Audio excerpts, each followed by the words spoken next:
Welcome to the Slop Temple. We pray this video helps. In this video, I will explain how to use Roblox Studio. First, download and install the free Roblox Studio application from the official website. Once installed, launch the program to access the main interface. You will see a blank canvas, ready for your creative ideas.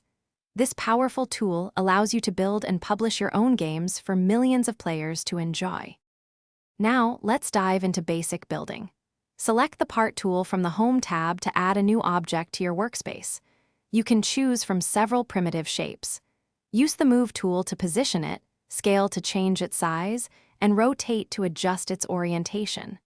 Remember to anchor your parts to prevent them from falling through the map, ensuring stability for your creations. To bring your game to life, you'll need to add scripts.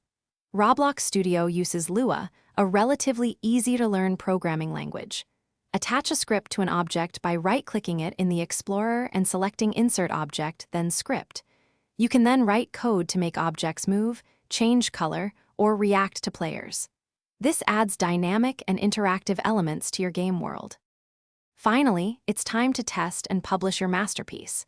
Use the Play button in Studio to simulate your game and identify any bugs or glitches. Once you are satisfied with your creation, click File and then Publish to Roblox. This makes your game available to millions of players worldwide. Remember to iterate and update your game based on player feedback for continuous improvement. Thanks for watching. Consider subscribing if we helped you.